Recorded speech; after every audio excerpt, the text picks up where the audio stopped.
Wamuzi Radio ya alfajiri majira ya Afrika Mashariki, na hizi ni habari za sasa za Wamuzi Radio. Jina langu ni Felix Asunga. Kiongozi wa chama cha Wiper Kalonzo Musyoka amesisitiza kuwa siku ya Jumatano itakuwa ni mapumziko ili kuwakumbuka walioaga dunia wakati wa maandamano nchini.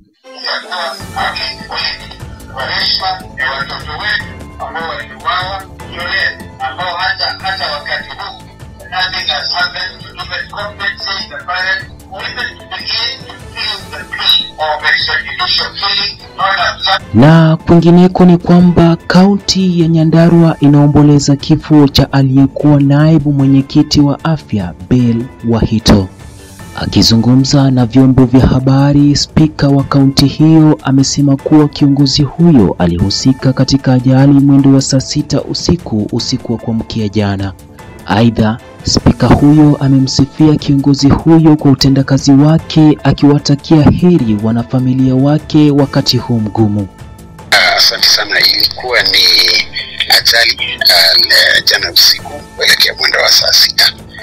Tulikuwa tumetoka kamati ya budget, wakati mheshimiwa alikuwa anaelekea nyumbani, akapatana pale kwa junction ya Malima, akapatana na basi ya Guardian, wakakuwa wanagongana na unfortunate kampoteza hiyo wakati. Kwa sasa ni kuanza mikakati kumhamisha kwenye yako Na maafisa wa polisi katika kaunti ya Trans Nzoia wanachunguza kifo cha mwanamke mmoja baada ya kuuliwa na mwanamume aliyedaiwa kuwa dereva wa teksi mjini Nairobi.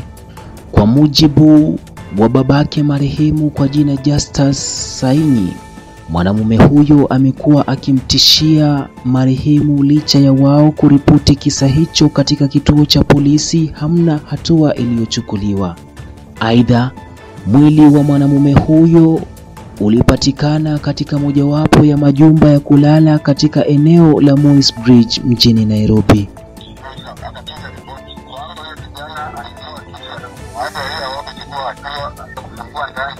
Tukisonga mbele ni kwamba kiongozi wa wengi katika bunge la kitaifa ambaye pia ni mbunge wa Kikuyu Kimani Ichung'wah amesema kuwa serikali itatekeleza mipango yote iliyowaahidi wananchi wakati wa kampeni. Kiongozi huyo pia amewahakikishia wananchi wa kaunti ya Busia utekelezaji wa miradi ya barabara za mzunguko zilizotengewa mgao wa shilingi bilioni 5 na milioni 600.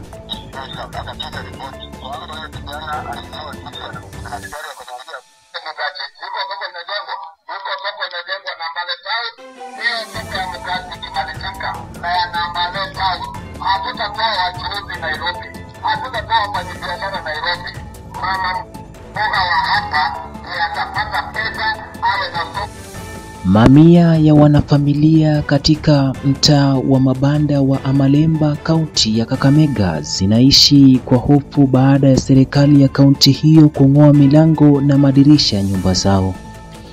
Wakiongozwa na Maria Mohamed wamesema walitoka kazini na kupata nyumba zao zikiwa zimetolewa milango na madirisha.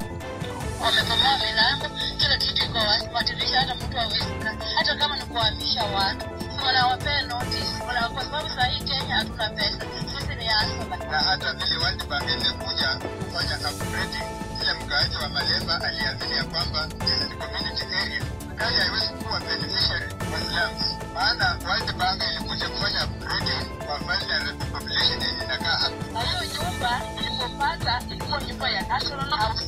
Kwa hiyo nyumba for 24 years. Kimataifa ni kwamba kundi la wapiganaji la Hamasi limetaja shambulizi la Marekani dhidi ya Iran kuwa uchokozi. Aidha, Iran imejibu mashambulizi hayo ya Marekani na Israel baada ya kurusha makombora ambayo yamejeruhi watu 16 ambao sasa wanapokea mahitaji kulingana na ripoti ya shambulizi ya Iran. Na michezoni ni kwamba msimu wa ligi kuu ya Kenya mwaka 2024-2028 Michezoni ni kwamba msimu wa ligi kuu ya Kenya mwaka 2024-25 umekamilika hapo jana. Kwa hizi na habari zingine tupate katika mitandao ya kijamii Twitter, Facebook, YouTube na Instagram. Jina langu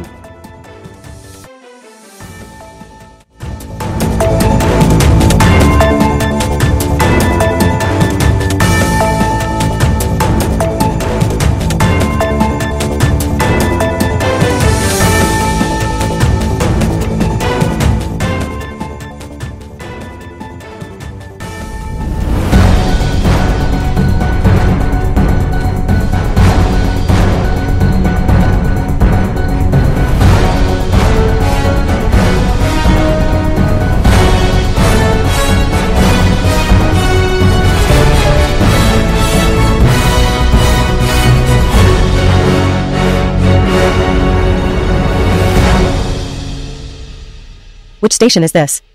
Wamuzi Radio.